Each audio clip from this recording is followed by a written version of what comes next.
to not put kids in childcare due to the fear of the spread of COVID. Numbers have gone up, but we're nowhere near what we were before.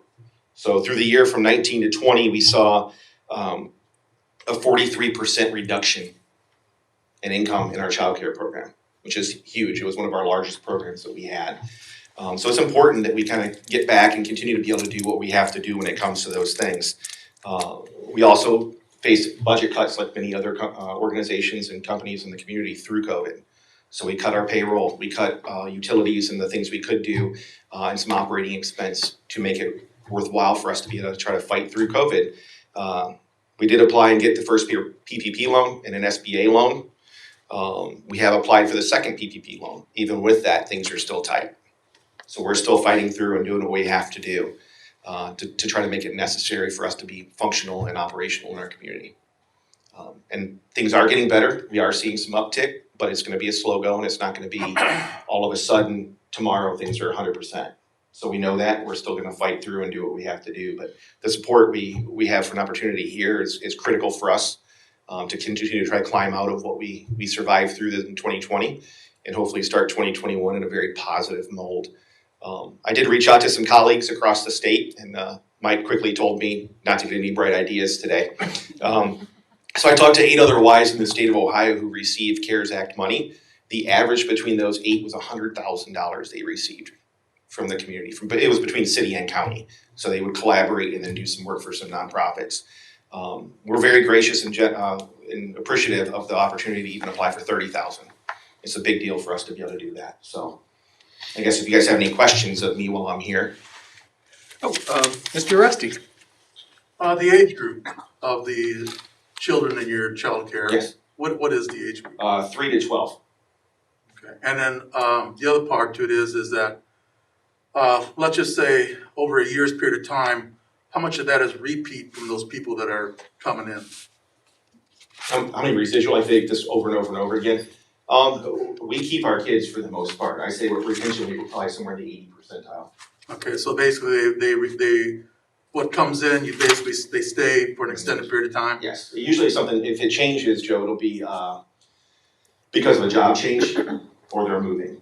So something tends to happen that makes it not viable for them to want to be there anymore. And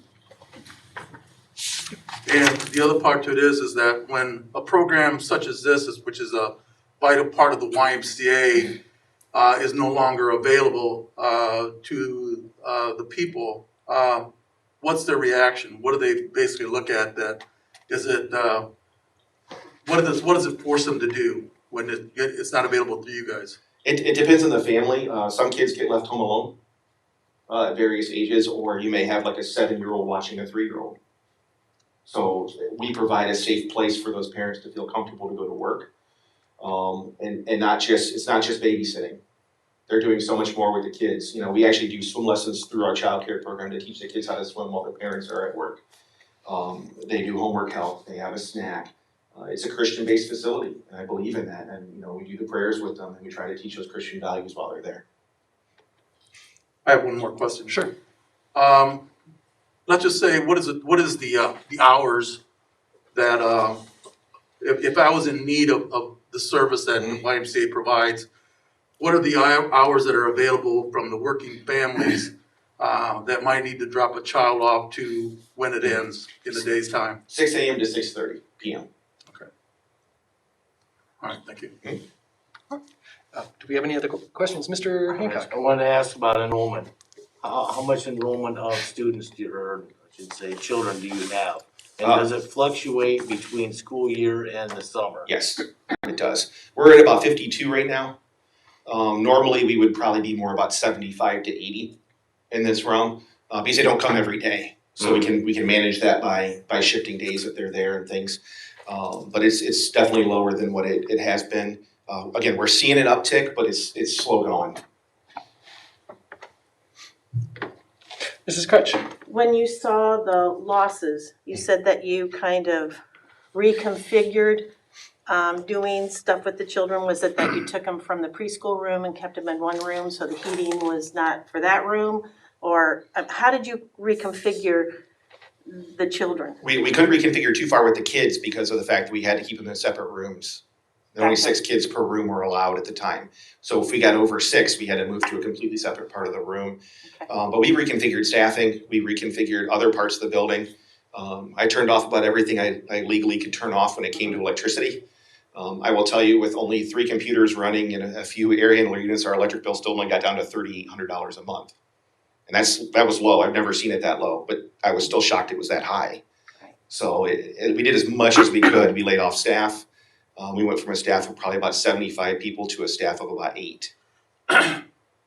So when you're saying that you cut the losses, was that mostly for payroll or was it because of heating? Was it, when I think of the $30,000 from the CARES Act, what is it the money will be basically used for? It can be for any of those things that would go forward. It would be, it could be staffing, it could be for utilities and cleaning supplies for the PPP. We've noticed that increase as well. You know, a box of latex gloves used to cost us $5, now it's $15. So when the parents come in and they have been laid off also, do they get any kind of discounts to be able to use the preschool program? We offer that through NOCAC. So yes, as soon as they qualify for that, then we will do that with them. Do you get money from NOCAC then? Yes, from the state, yeah. Mr. Resty?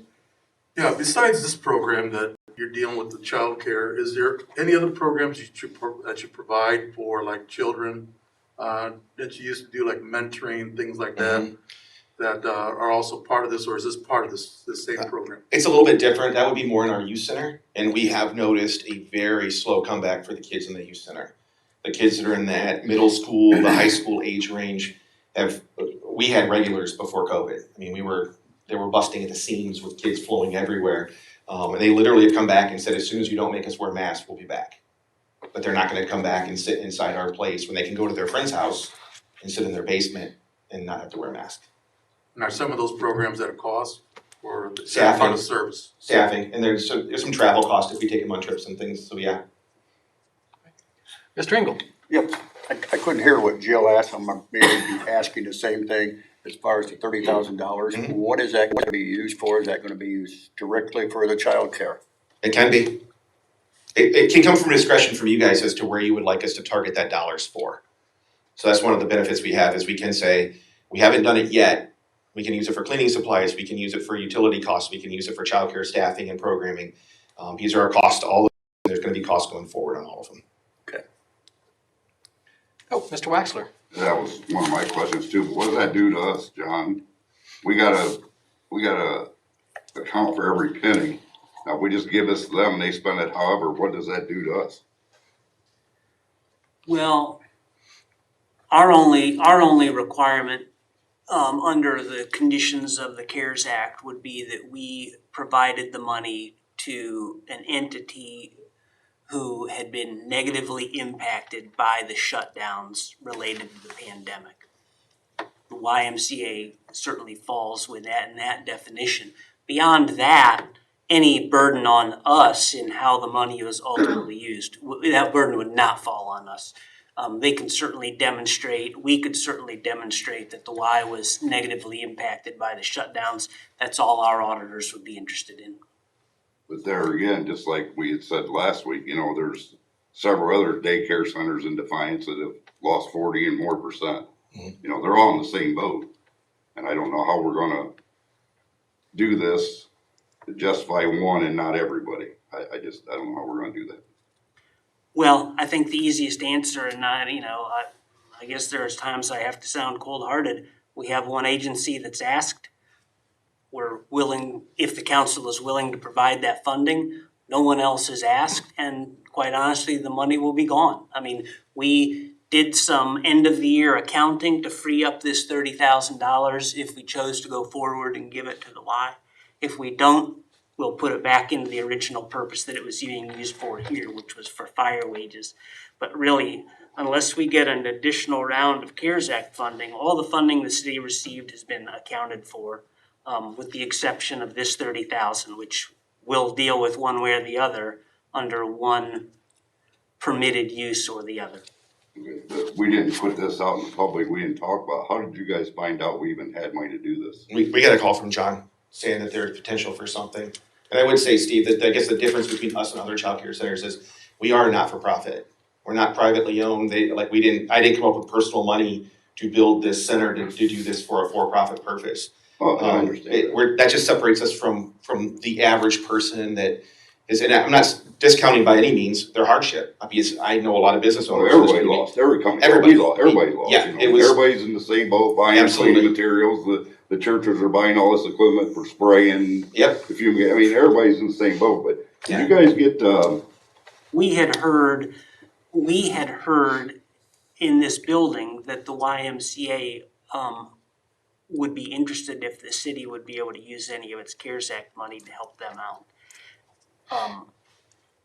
We heard it through the mayor's office somewhere, I'm not sure the original source, but in the end, I reached out to Rich to ask, you know, what their needs were. We had ultimately taken in more money than we had ever dreamed of taking in, and, how could we help? I had suggested that, among the board of control, we had talked about, you know, possibly up to this $30,000 figure would be something we would be comfortable taking to the council. And, you know, that's kind of where it went. There was rumblings out there from somewhere that the YMCA could use the help, and I reached out to Rich at the I mayor's think everybody request. could have used the help, we could have reached out to a lot of people, you know, I mean, really, but did you guys get, workman's comp money back? We got some, yeah. Okay, so you got all that back also on top of No. everything else you got? Not all of it, but we got a portion of it back. We're privately funded for workers' comp, so when people were unemployed and we laid them off, I've never seen a workers' comp bill that high in all my time at the Y. How much did you guys receive on that? I think we received about a $10,000 rebate on it, but I think we still ended up paying over $20,000 for the year. Mr. Resty? No, my question was answered. Mr. Corbett? This is for John. There are some indications, and of course, nobody knows for sure, that there may be more CARES Act funding in the works through the state or the federal government. We'll see what our Congress does. Are we in a position now that if that happens, we can entertain more of these issues with other entities that may have some need of help? I'd like to answer that if I may. Thank you, Mayor. I have, first of all, thank you for being here. Terry, thank you for being here. I've known Terry most of my adult life. He was my accountant for quite a few years. And he said exactly what I was going to say had he not said it, which was the why is different than everything else that we're talking about. I didn't realize there were 7 capital campaigns. Excuse me. I didn't realize that were that many capital campaigns, but this community built that why. And I don't know what other entity in the city of Defiance that is not for profit like the Y that we could say that about. You could say, well, Mayor, churches, those are built by the members of that church. This Y was built by the entire community and people surrounding this community, as Terry said. Everything else that you talk about, Mr. Waxler, and actually the commissioners did this. The Defiance County Commissioners, I think at one point, offered a grant program to businesses that were impacted by COVID negatively. And I believe that grant was given to around 20 businesses, $5,000 apiece.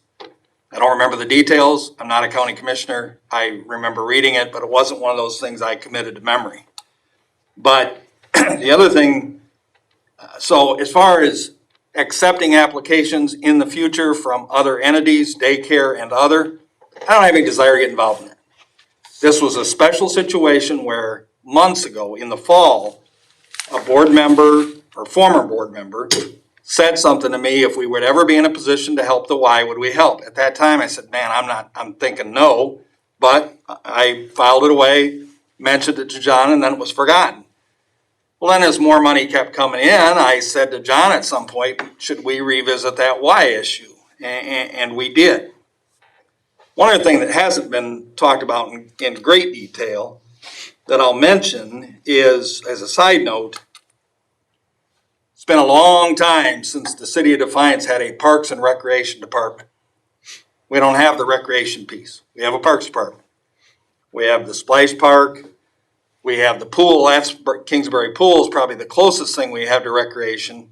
But we leave recreation in this community to other groups. The DBA, for example, but we fund the DBA. Every year, we give them a stipend. Girls softball, we give them a stipend. Blue Dolphins, we give them a stipend. The soccer folks, we give them a stipend. And there's one more. Little League football. Little League football, we give them a stipend as well. And the Y offers all sorts, I don't think any of us are too interested in listening to all that you offer, but you're involved with soccer, you're involved with flag football, you're involved with basketball, you're involved with all of those things. And that's a recreation function in our community, is it not? Yeah, absolutely. Something that if you weren't doing, who would?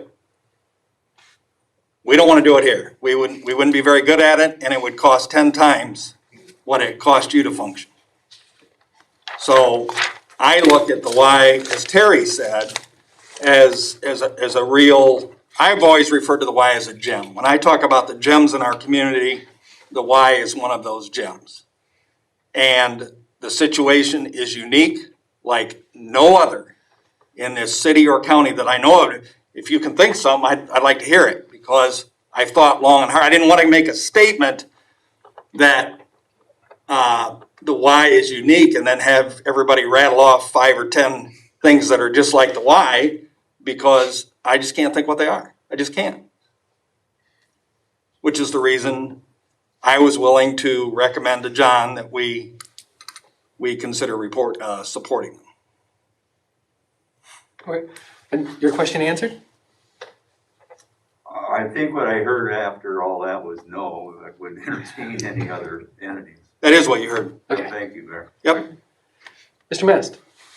What, without the $30,000, what will the status of the child care program be? We're gonna grind out another, Status quo, I mean, just, well, we're gonna keep working to get more kids.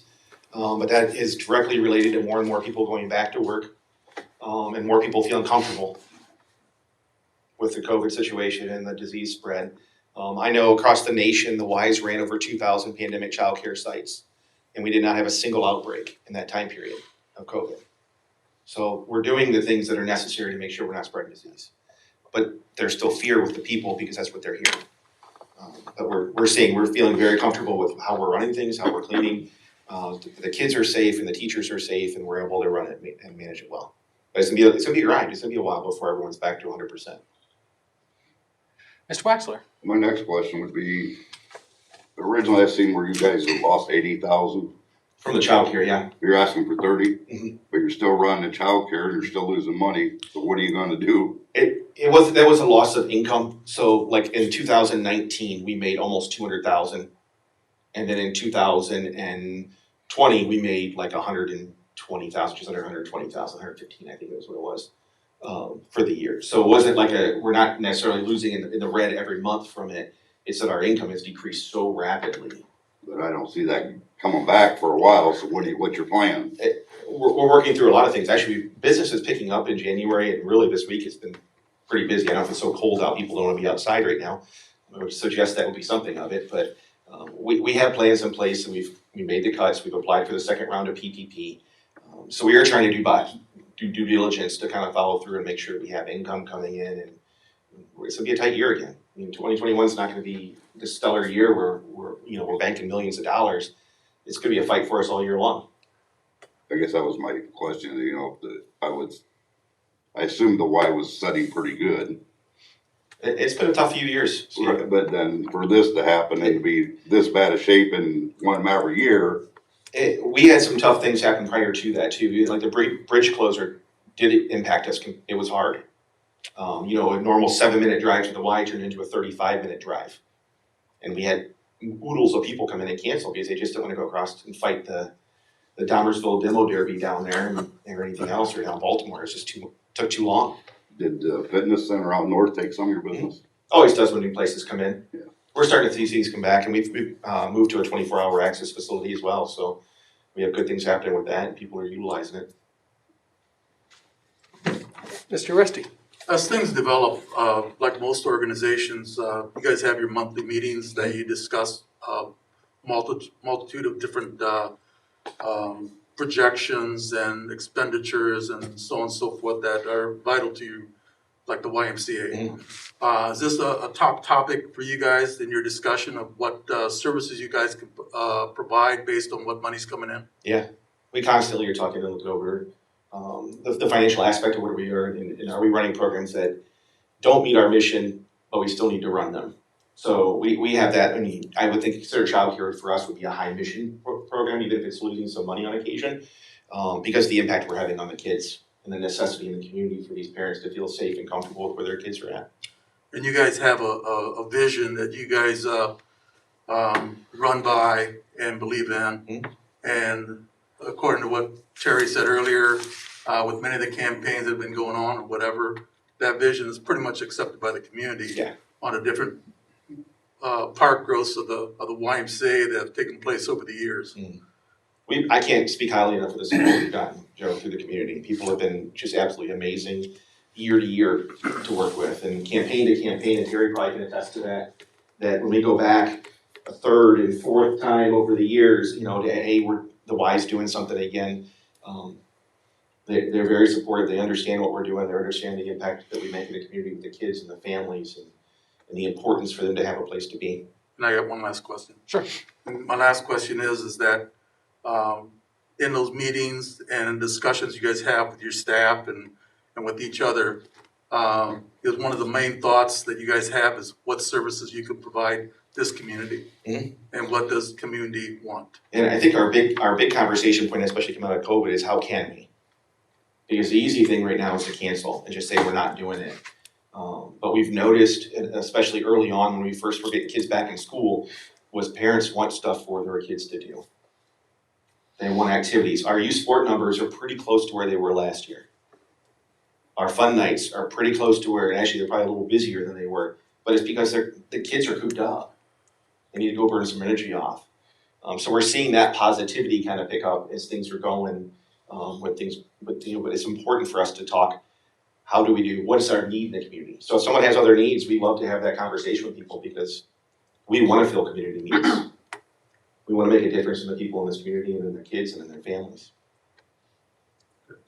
Mr. Ingram? Yes, let's say for instance, we make a stipulation, this money goes directly to childcare. Okay. What would that consist of?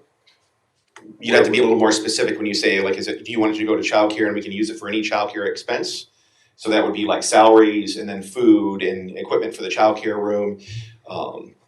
Or is it just pigeonholed to one specific thing? So we would just need to know what you're looking for in that realm. Because we can do that, absolutely. Okay. Mr. Hancock? You had mentioned, Rich, earlier that you had reached out and that some other organizations within the state, I believe, were contributing like $100,000. Otherwise, in the state, they're counties/cities. Okay. And I guess my question is, how was it determined for the 30? Was that just that what we had left was available, or we could have done? It was a number that we had arrived at as what we thought we might be willing to bring to council as an offer to line. I didn't know if There was no specific science or- behind it. I'll just add, Mr. Thank you. Hancock, that, you know, we wouldn't do this, but we could have given the Y $20,000 without council approval. Now, I wouldn't do that. Even if we would have given them $10,000, I believe something like that, for obvious reasons, should come before council. I'm not going to abuse that $25,000 spending limit that we have here. We could have done that if we wanted to be sneaky about it, if you will. We could have passed this through the DDVB or something like that. Those things, you know, I read about those things happening. They don't happen here. We're pretty open with everything that we do, but again, the amount was determined that would be of some help to the Y, and that they could use that money, and it wasn't $100,000, and I'm sure you could really use, but that's not what we're after here. And that's what I was looking at as well, Right. to see where we're at as far as, it could be 50, it could be, we could sit here and auction off a bid number, but didn't know where that came into play. Right. So thank you, and I also understand what you mentioned about border control has some authorization as Right. well, and that's why we've always brought to council. Yep. So, thank you. Mrs. Crutch? If we plan on doing the money from the CARES Act and you get quite a bit from the PPL loan for the second time, is there any way that they could reimburse us back the CARES Act money? Or is it once we give it, it's done, it's gone? You know, for our own accounting purposes, I do not think we'd want that money back. Okay, That would that's just what I complicate wondered. things a lot. And I want to thank you for coming and Jill. sharing and opening my eyes a little bit more. I appreciate it. You've done a great job. I can't thank Terry enough for helping lead our last capital campaign. If you haven't been out to the Y in the last year, I know I've given the mayor a couple of tours through, and John's been out a couple times with meetings with me, but if you have not been out, come check us out. It is not what you remember from back in 1995. Tours, yes, I think it's pretty obvious. I don't spend a lot of time at the Y. Maybe for some grandkid basketball pretty soon here. Yeah, You will have that that's happen. what I see So, it thank for. you, Jill. And Mr. Rusty? Yeah, this is for Joe, John. we should have just gotten coffee. Sorry. This is for John. The $30,000 that you guys earmarked towards this organization, our budget, our carryover is basically what? On an average? Well, and I mean, if you'd let me, if I can go into a little more depth, because I think I know where you're headed. Well, we started 2020 with about $3.1 million in our general fund. We closed 2020, the year of the pandemic. Income taxes down 3.5%, over $4 million. So we grew our general fund balance significantly. Back in March and April, when we were talking about how the April 15th income tax date got bumped, we didn't know where we were going to stand. The governor was ordering state agencies to cut their budgets by 20%. We had figured that our income taxes might be down 10%. That was going to be $1 million. But as the course of the year went on, the first CARES Act money came in, a second round came in, a third round came in. At the very end of the year, workers' comp throws $600,000 at us and every other employer in the state, no strings attached. It just became obvious that, and again, I don't mean to be flip, but money was falling out of the sky, Joe. And if you're asking me as the finance director, can we afford a $30,000 expense when we took in $1.8 million of completely unanticipated revenues? The answer is yes. And I guess my question to that is, what happens if it don't change and we don't get CARES Act money?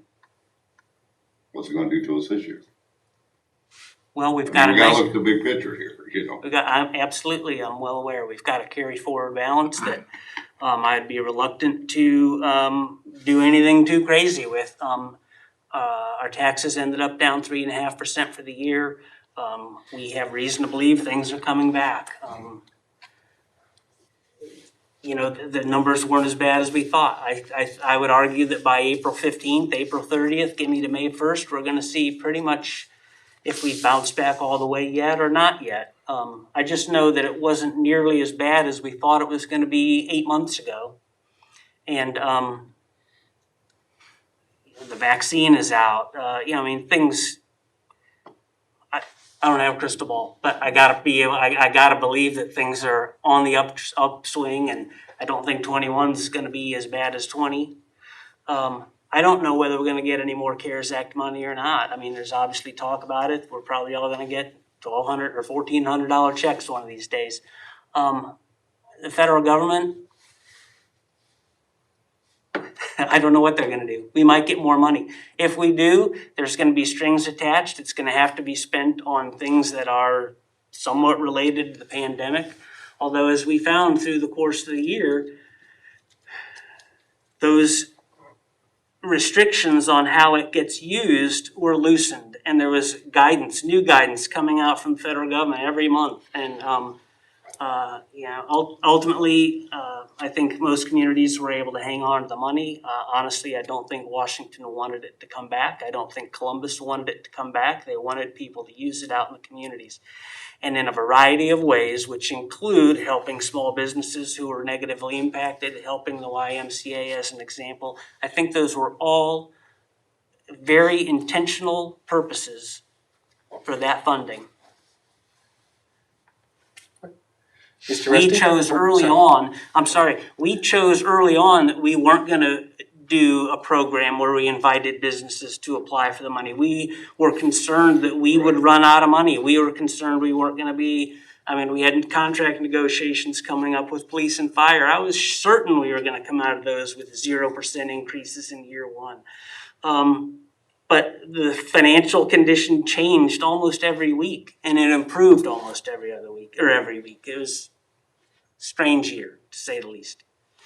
It's hard to get a finger on where we're at unemployment or employment wise here in the city and county. City numbers are a little hard to get, but I did recently get a link, and John and I were looking at it last week, where we can narrow down just how many people are employed or unemployed here in the city.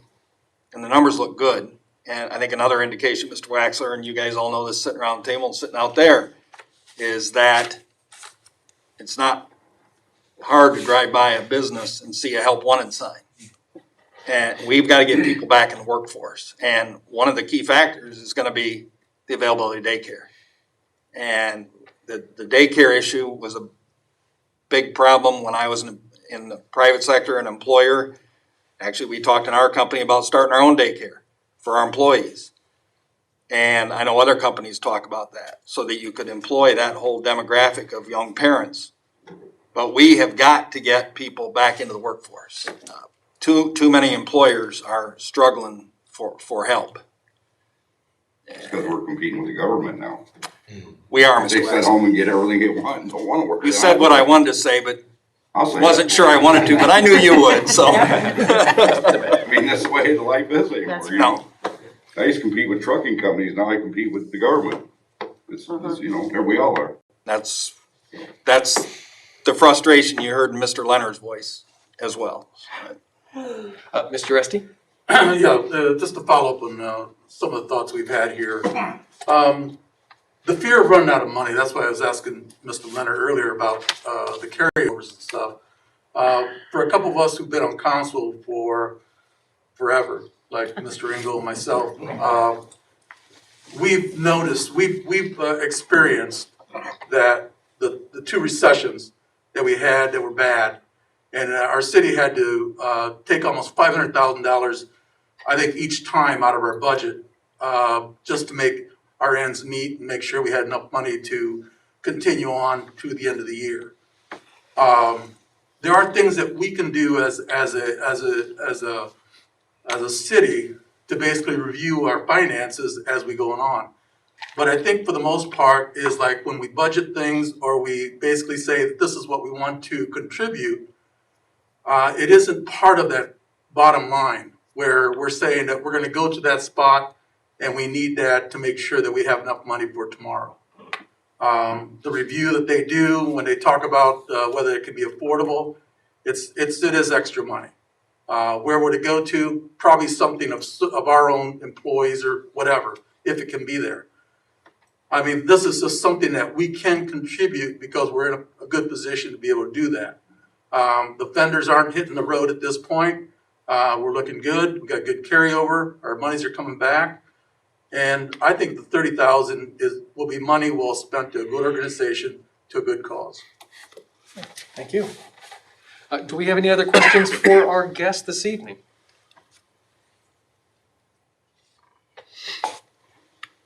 If not, thank you for being our guest Thank this you. evening. Appreciate it. Thank you guys for your time tonight.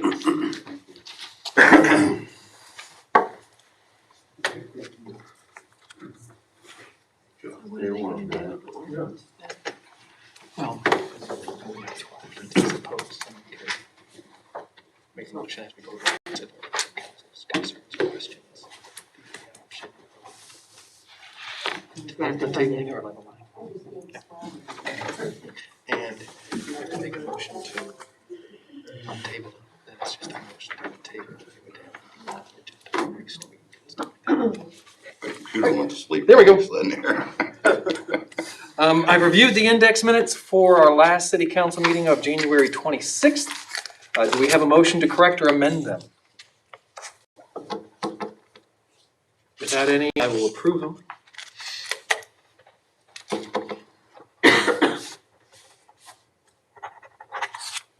Thank you.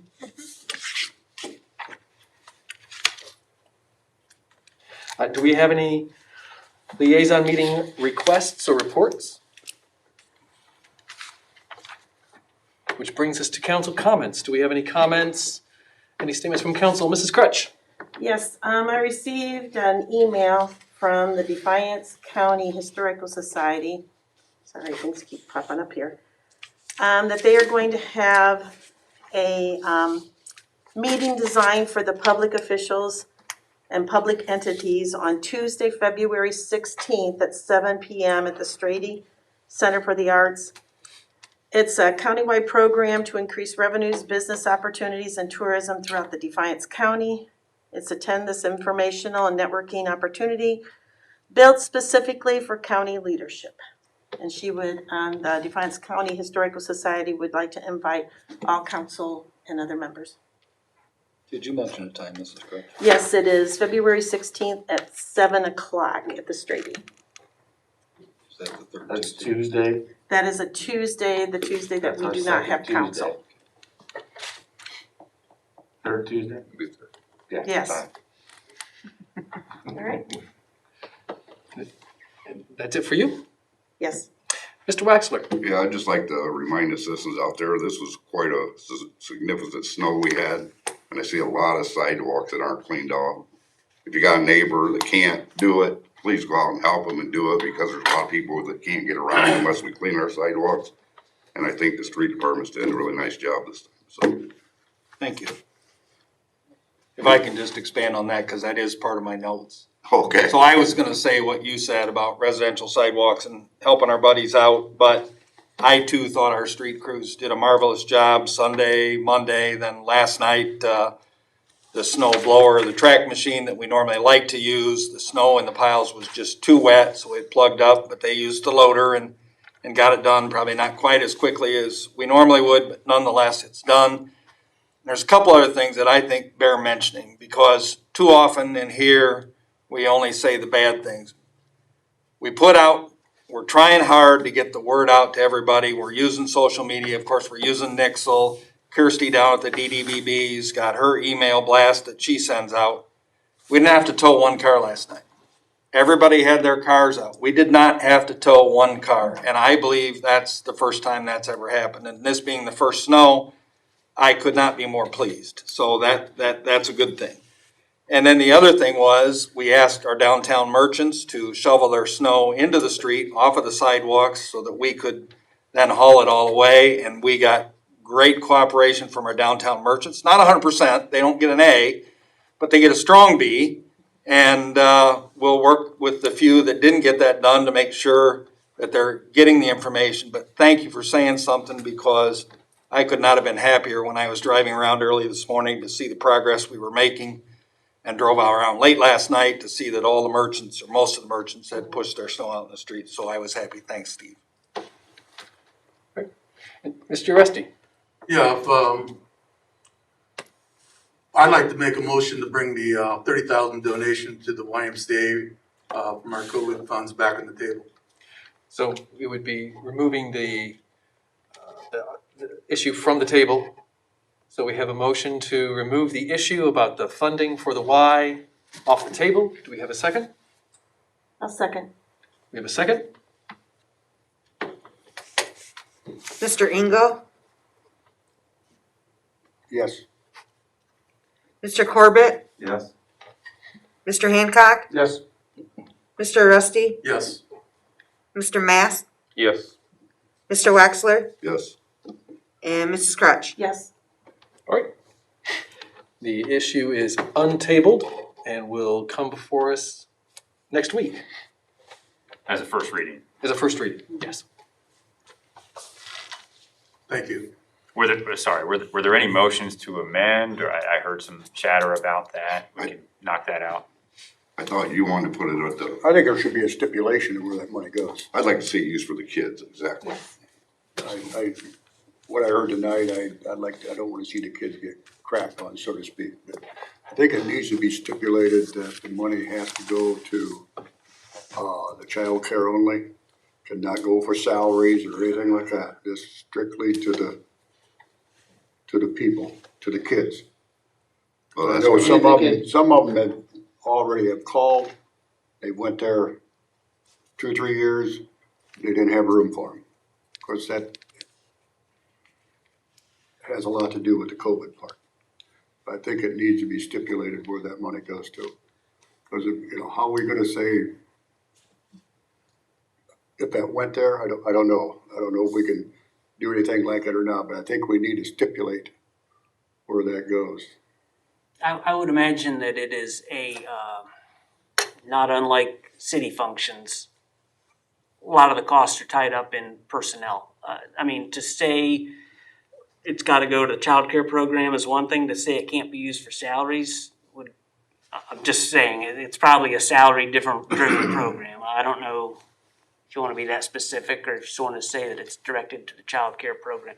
Not trying to put words in your mouth, but it's probably, that's the way I probably feel. the bulk of the budget is salaries for that program. That's kind of the way I feel on that. Mr. Hancock? And I agree, Mr. Engel, on applying it to the child care program, but also you consider staffing as well, because the more students you have, the more staffing you're gonna need. But the staffing should be for the child care program specifically.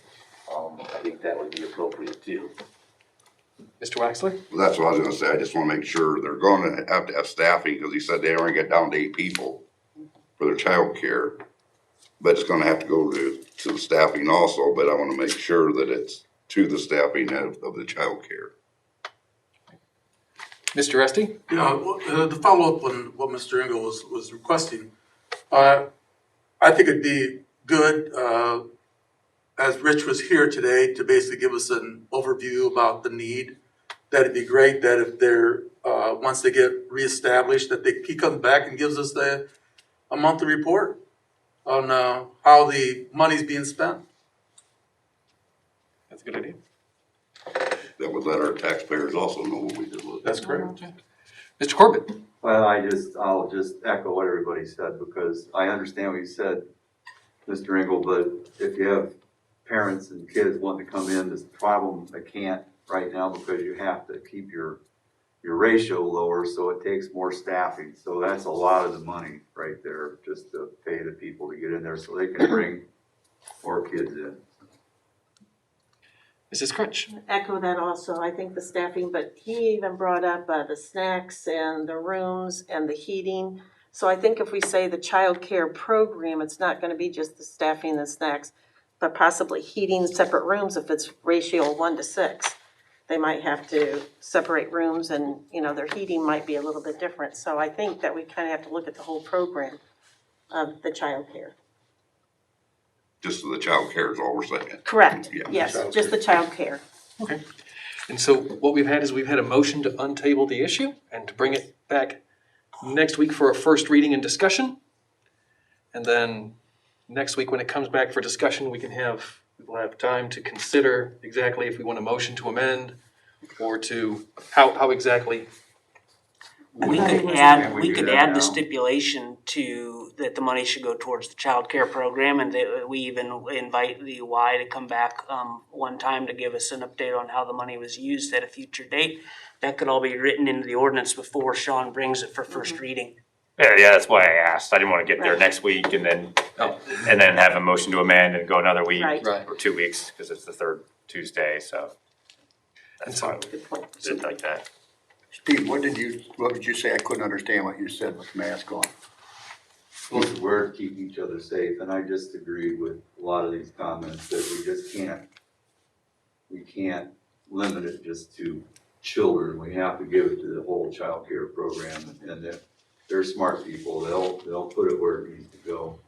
I don't have a problem with that. So, I guess having said that, I'll put the motion out there that we put that ordinance together with the amendment that it's designated for child care at the Y.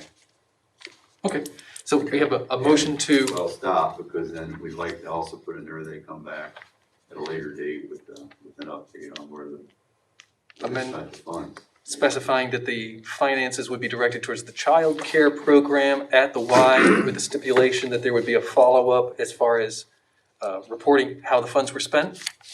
Yeah. Yeah. Okay, I just want to make sure I'm hearing you. I'll talk louder. So we have that motion. I'll second. Second, Mr. Rusty? Mrs. Crutch? Yes. Mr. Engel? Yes. Mr. Corbett? Yes. Mr. Hancock? Yes. Mr. Rusty? Yes. Mr. Mass? Yes. And Mr. Wexler? Yes. There we go. So will it be a first reading as amended? That's correct, Madam Clerk.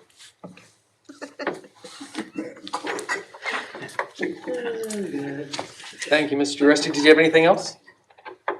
Mr. Hancock? And I wanted to shadow our conversation previously with Mr. Waxler and the snow removal as well. Just to remind everybody about the fire hydrants, that they need to be cleared. Also, we've had some recent fires, devastating fires, and be sure to keep them clear also. Good point. Mr. Corbett? Keep talking and bringing things up, but I want to take the time to just say thank you to all our first responders that went out to those two fires and the hard work they did. We appreciate their effort and all the support they got from other communities. I believe that's it. Mr. Mast, anything? No. Okay. All right, and all the points that I was going to make have been made by better voices than mine already, so I have nothing on my desk left. Mayor McCann? President McMaster and the council, I'd like to say I'll be brief, but that's not gonna happen. Few things, let's go to the book first, get everybody primed. This is from Alexa and Mrs. Crutch. Alexa says, I want to be a teacher so I can help kids learn. I will tell kids where to go and be in school all the time. I will use a smart board so I can teach kids how to learn. And she drew a picture with a chalkboard and a smart board. And she has 4 math problems, and I think I could get them all right because the multiplier is 10. So I think I'd be in good shape there. So that's all in good shape. I have a proclamation that I would like to read. I read proclamations and present proclamations frequently. But the scenario we're in right now, this one was not able to be done maybe the way we'd like to have done it, but it's pretty much self-explanatory and appropriate when you look at everything that we've discussed so far this evening. The well-being of our children is of vital importance to the city of Defiance, and maintaining excellent health among children is a top priority. And whereas, unfortunately, in the United States of America, approximately 40,000 infants are born each year with a congenital heart defect. And whereas some congenital heart defects are not diagnosed until months or years after birth, and undiagnosed congenital heart conditions cause many cases of sudden cardiac deaths in young Ohioans. And whereas it is crucial that parents, pediatricians, and all those in the health profession have a greater awareness of the potential for congenital heart defects among newborns and children, so they may provide proper treatment as early as possible. And whereas many of Ohio's families and communities are directly or indirectly impacted by infant illness and death caused by congenital heart defects, and whereas Congenital Heart Defect Awareness Week provides an opportunity for families whose lives have been affected to celebrate life, to remember loved ones lost, to honor dedicated health professionals, and to meet others and know they are not alone. Now therefore, I, Mike McCann, Mayor of the City of Defiance, do hereby proclaim February 7th through February 14th, 2021 as Congenital Heart Defect Awareness Week in the City of Defiance, Ohio, and encourage residents to join in the campaign to increase awareness of this serious health matter in an effort to improve early diagnosis. I've met 2 young folks that were affected by a congenital heart defect. And hearing their story, although all good, is heart-wrenching, gut-wrenching. I'll just mention this because I think it's kind of fun.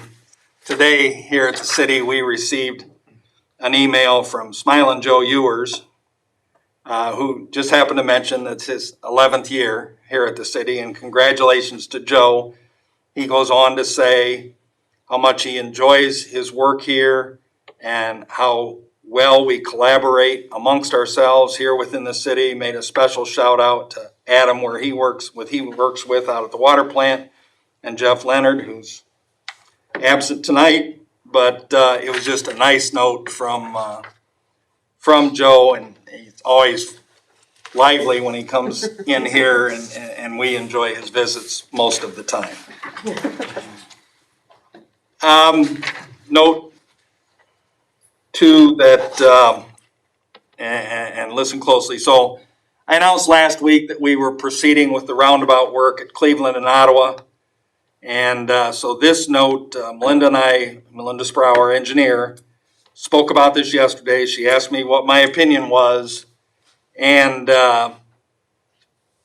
so this is what I suggested we do. The Toledo Edison requested that we do a road closure. So I'll just read the memo that Melinda put out to us today. Toledo Edison is asked to close Cleveland Avenue between Ottawa and Ayersville. So get where we're at. Speed repair east going over to Ayersville Avenue. Ottawa and Ayersville Avenue to facilitate safer work conditions for utility relocation work associated with the upcoming roundabout project. Toledo Edison will implement the closure to through traffic. So businesses, the two businesses that are on that road there will still be accessible. They will implement the closure to through traffic between the hours of 8:40 in the morning and 3:30 in the afternoon. It's only for that 8 hour or so window, 7.5 hour window through the day, 8:40 to 3:30, and that will be starting tomorrow. They anticipate the work taking a week to complete, weather dependent, and they will set up all necessary barricades, signage, and will have flaggers in the area. Questions on that? They go fix the hole in the road while they're there. The pole in the road or the hole in the road? The whole road is going down. Oh, probably not. I think the asphalt plants are closed. And the only other thing I was going to mention, and I'll talk about this briefly, we received recognition from the Census Bureau for our cooperation and during the 2020 census. I wish we would have had a chance to implement the plan that we put forth last year. Early on, you talk about collaboration. Early on, we had meetings out at Defiance County East, facilitated by the Maumee Valley Planning Organization, and we had a plan. We had a plan, and I believe that we would have counted darn close to the 39,000 people that live in this county. We had the schools on board. We had the Y on board. We had the churches on board. We had everybody on board. We were going to get people in. We were going to have kiosks to get people registered so that we had an accurate count. That count, census count, means so much to our Nikki Warnicki when she's writing grants, the folks out at Maumee Valley when they're writing grants. I was pumped. Now, we still did good. If you go to the Census 2020 website, we still did a really good job in the city and county getting out. But it would have been really fun to see just how good all that collaboration would have brought all of us together. And I guess we'll have to wait 10 more years and see if we can do it again then. And that's all I have, sir. Thank you. Yes, Mr. Mayor, is it feasible we could have a Nexel report on that closure? Oh, I would guess Melinda will put one out, but yes. Okay. Yep. Thank you. Yep. Thank you. Did Mr. Leonard have anything that he left for you to say? Well, as usual, nothing worthwhile. Okay. Wow. Well, he's gonna have to come back. I mean, Yes, there's something at the TV, I think. Mr. O'Donnell? I have nothing for you tonight, at least nothing worthwhile. And Mr. Leonard? Nothing at this time. We have 5 issues for discussion this evening. Second reading by caption only, an ordinance vacating a right-of-way between lots 36 and 66 of the South Defiance Edition. Mr. O'Donnell? Thank you, Mr. President. As the clerk indicated, it's the second of 3 required readings under a voluntary petition. It's an unimproved alley, part of which is used as a shared driveway. And I can assure you that the 2 adjoining property owners have submitted a copy of the shared driveway agreement to the city. So my recommendation for one more week would be a motion to let consideration of this matter lay for a 3rd reading at our next meeting. And again, as a reminder, if you might have a personal interest, you are advised to abstain. And I would like to abstain from this vote, please. Mrs. Kretsch will be abstaining from this vote. So do we have any questions? Do we have any wishes? No question, just motion to let lie. We have a motion to let lie, Mr. Engel. Second. Second, Mr. Hancock. All in favor of letting this issue lie for another week, say aye. Aye. All those opposed? Okay, we'll let this one lie. Ms. Cratch abstains. And Mrs. Kretsch abstains. First reading by caption only, an ordinance authorizing the purchase of a Kubota utility vehicle for the Parks and Recreation Division. Mr. Leonard? Yes, thank you. The budget request that came to us early in last fall had included a request for a Kubota utility vehicle for the Parks Department and one for the Cemetery Department to be funded out of the Capital Improvements Fund. Our recommendation to council and the budget we presented scaled that back to one Kubota utility vehicle. And between Rob Sarrigan and DJ Zedike, they must have done a coin flip or something, but Parks and Rec won the day. Actually, the cemetery has a vehicle similar to this, and the streets department also has a vehicle similar to this, albeit older, and I think of a different brand. But Parks Department does not, and they have been borrowing from the other 2 divisions over the course of the years. They can get a lot of use out of a vehicle like this. Number one, snow plowing sidewalks. Seems like we have a new stretch of sidewalk for them to be responsible for every winter. A little over 4 miles. 4 miles of sidewalk that we plow, spraying Roundup on ball diamonds, collecting trash at the top of the reservoir, spraying for weeds at the top of the reservoir, the reservoir trails, the wood trail behind the reservoir. Lot of uses, as you can imagine, for this vehicle, and each of those divisions uses theirs on a regular basis, so it becomes difficult for Parks and Rec to borrow a vehicle. They're almost always in use. This ordinance requests $39,571 for the purchase of the vehicle. The base price on the vehicle is $22,000, about $22,300. There are a number of attachments to this vehicle, including a 66-inch snow blower, a 78-inch V plow for plowing snow, and a cargo box salt spreader. It also has a power lift, the ability to haul a trailer.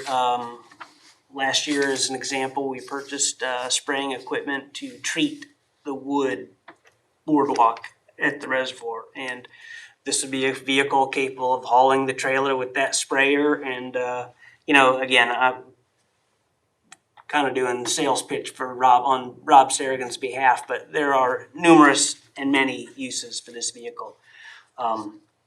And it will largely come out of the 403 fund, which is capital improvements. I think there was a little more than was budgeted, and Rob was picking up the difference out of the Parks and Rec budget. If there are any other questions, that's about everything I can tell you about it. But I'll try if there's more. Street legal. It is street legal, yes. Do we have some follow-up questions for Mr. Leonard? Now, one thing, could this be used for the downtown sidewalks there? Yes. Well, I don't know. I'm saying where the. The ones we're merchants have to- responsible for, Where the yeah, merchants have to shovel it off. This way, I would feel it would get done more regular or whatever. Would that be used for that? Or could it be Defer used to for the that? mayor on that. First of all, it can be used to do our sidewalks on the bridges. It can be used for our sidewalks in a lot of locations. We do the viaducts. I don't always feel like we should do the viaducts, but we do because they wouldn't get done otherwise. What you're talking about, Mr. Engel, is something that Kirsty Mack at the DDVB and I have discussed every year.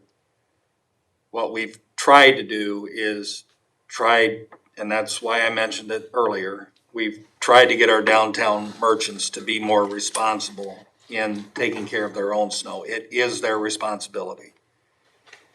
And that's why I wanted positive reinforcement, because I thought we did a really, really good job. If we can give a strong B to our downtown folks every time it snows, I think we're to a point where we could all live with it. That said, we have had some discussions and given some thought into either contracting with a private contractor to do that service and then bill people by their frontage, and or do it ourselves. My preference, I'm sure Sean's preference and John's preference and Jeff's preference here is that it be handled privately. But if it can't be done, then we could go another route. Let's see. Maybe we're getting through to our merchants. I was pumped last night when I drove downtown to make sure we were ready for the 11 o'clock curfew. And again, pumped early this morning when I went back downtown and saw the progress that we'd made. And of course, Mother Nature helped today with all the sun. I mean, the reason I ask, because I know, this town is half the size as Defiance or less or more. Half the size of Archibald's, I think is where you're going. Yeah, Archibald, Yep. Archibald does that, Yes. that I do know, but it's a lot smaller. They go back about 2 blocks and down through town and out where the cemetery is, they do that. That's the reason I was asking. Yep. In my opinion, 4 miles is enough. And as far as walking trails and things that Mr. Leonard alluded to, I would think 5 years from now, that number could be doubled of sidewalks that we're gonna have to maintain because of plans to create more, making our community more walkable. Did you have something, Mr. Waxler? Mr. Waxler? The only thing about putting it out the private sector is, at least if we did it and then just charge the merchants or whatever, we'd have control what's on the sidewalks weight wise. We gotta be careful of that stamped concrete stuff, what you're putting out there. Yep. Yep. You start busting up sidewalks and it isn't worth the.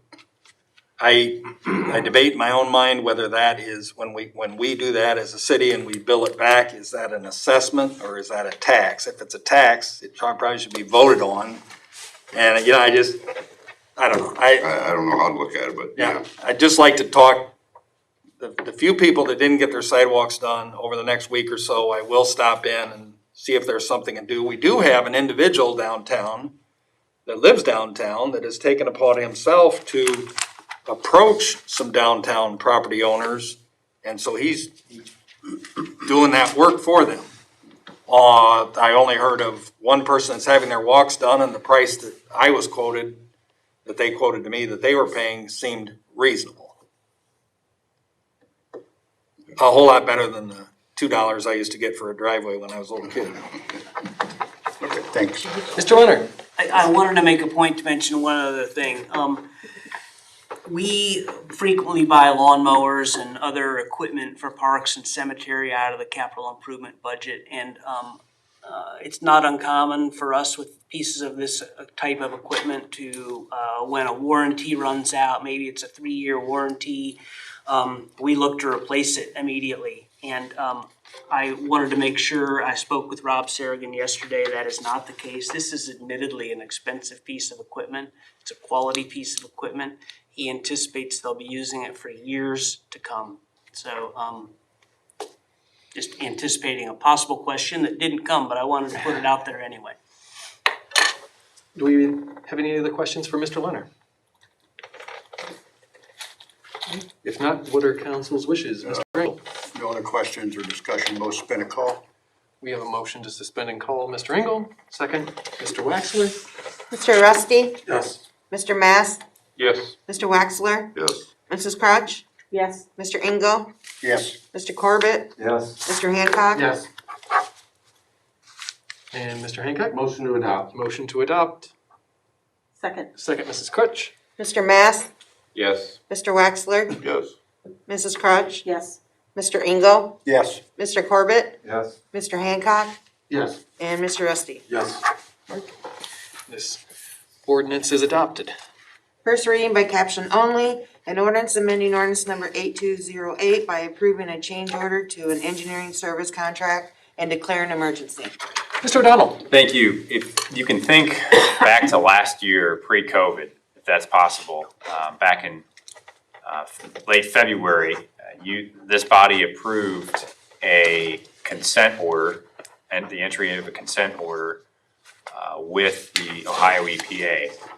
And part of that consent order dictated that the city would enter into an integrated watershed improvement plan. That's a term of art with Ohio EPA, not later than November 1st of 2021. And then council then, I think the next meeting approved an engineering services contract with Strand and Associates that would help us to do just that. One of the requirements that Ohio EPA is looking for is called a financial capability assessment. In other words, they want to make sure we can actually do the things we're promising to do to improve the water quality. And part of that is an asset risk ranking system, and that's all engineering speak for. They need to know when we are going to need to replace our capital improvements within the next 20 years. In other words, they don't want us being unable to undertake an improvement project because a pump station went out or some other major piece of infrastructure that would be expensive. So this system would give us some fair warning and possibly give the finance director and council some fair warning so that comes budget time that they could say, this is an expense we anticipate for the next year according to this study, and here's the money we're setting aside for that. So the cost for this particular plan would be an additional $35,800, and that's on top of the $395,000 for Strand services, and it was a substantial enough change. We thought it should come back to you. It's legally required to come back to you for your approval. And it's the staff's recommendation to approve this change order to the existing contract so that we can in fact submit a serious plan, integrated watershed improvement plan on that November 1st date. And it's an emergency request because, believe it or not, November 1st is not that far away, given the substantial scope of this plan. Thank you. So the 35,800 addition for what, for the, It's the asset risk ranking report for the watershed improvement plan. so $35,000 for a report? Right, and it'll give us a schedule for over the next 20 years of, what potential infrastructure in our water pollution control system may need replaced. It would just be something that would help you budget for those kind of things. Mr. Hancock? And this report wasn't available or requested at the time that we approved this in February of 2020, correct? It wasn't anticipated that we would need that, but once the engineering firm started taking stock of our facilities and discussed matters with Ohio EPA staff, we realized this is something that we would need. Okay. Also looked at, yeah. Thank you. Mrs. Crutch? I'm kind of like with Mr. Wexler, I'm just wondering, our water pollution control already takes care of all the equipment. They would know when things are broken down that we would need. So basically, this is just the EPA saying that we have to have this report, basically. I mean, we have to have this risk asset report by the EPA for water pollution control if things break down. Well, Right? I don't want to necessarily go as far as saying that Ohio EPA is requiring it yet. Okay, But the engineering firm, this engineering firm, understand it represents other municipalities, other local governments, and this is what they've seen being required, so it is something that could happen. And when we're submitting a plan, if the EPA says no, we've got 6 months to amend the plan. And that's not a whole lot of time to amend the plan or face all the fines that the EPA would impose. So, I mean, I guess it's the saying, you just can't beat City Hall unless you're the EPA. This exercise is not, it's not a horrible exercise to go through to project some of this. A lot of it in our minds and in some conversations, we've already had it done. Putting it down on paper is not a horrible idea. But if you look back 20 years, which Mr. Uresti can do and Mr. Engel can do very easily, and we can do as we were private citizens back then. We didn't have a reservoir and probably weren't exactly sure we were gonna need one, but we got one now. We didn't have GAC and may not even have known what GAC was, but we're getting it now. We didn't have UV out at the wastewater and certainly weren't projecting that, but we've got it now. You know, and you add the cost of those 2 or 3 things up, well over $20 million.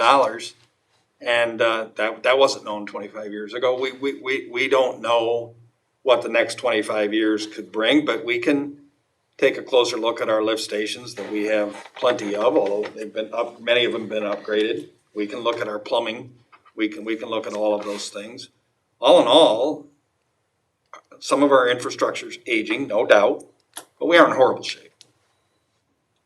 So 2 things. This, to Joel's direct question, this type of information is currently required of water systems in the state of Ohio, and it's just a matter of time, and I think we're trying to anticipate that it'll be required of wastewater systems going forward. We operate pretty much, you know, to be honest, we operate pretty much on a pay-as-you-go. When something breaks, we replace it. right. We try and make things last beyond their normal or their scheduled useful life. So what this would do is actually assess the current condition of all these assets, project a realistic anticipated future life as opposed to an accounting type of a future life, which just amortizes it over 20 years or something. So it's an exercise that requires an assessment of all this equipment, all these facilities. It's not just printing out a report. But yeah, to Sean's point and to your question, it might not be required today, it will be. It will be. About the same time they require us to treat all our stormwater. I was hoping you wouldn't say that. Okay. Do we have any other questions? Mr. Waxler? No further questions, no suspend and call. If we have no other questions, we have a motion to suspend and call. Second. Second, Mr. Engel?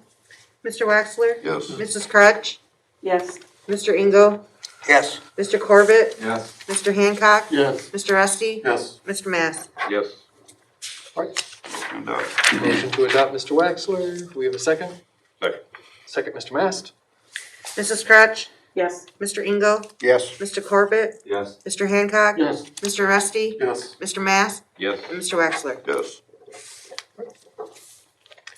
And this ordinance is also adopted.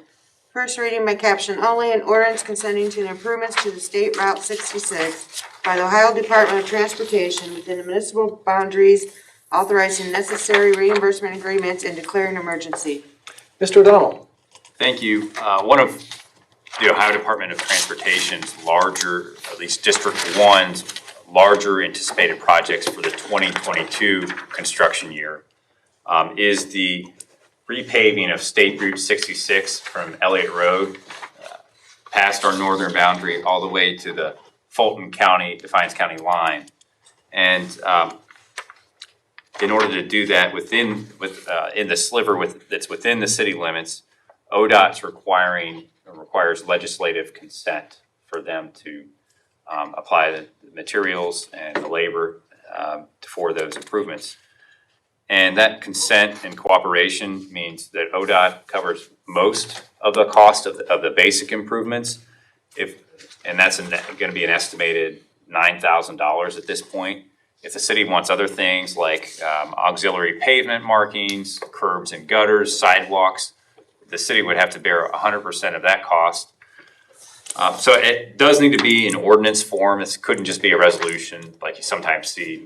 We agree that, you know, we support the ODOT shoulder widening project as an example. But it is an emergency request only because ODOT's imposed deadline is February 19th for submission of legislation for any community that wants to participate in this program.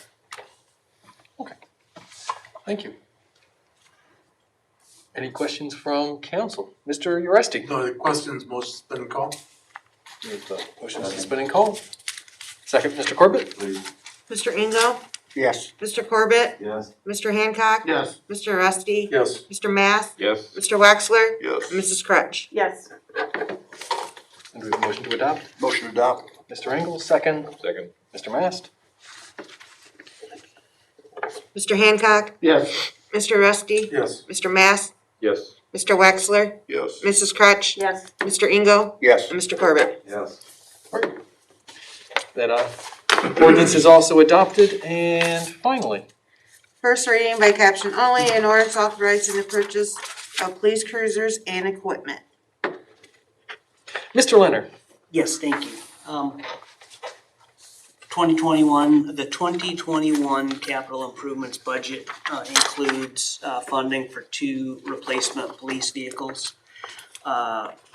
Police department recently went out for bid and they requested bids on 1 SUV type vehicle and 1 sedan type vehicle.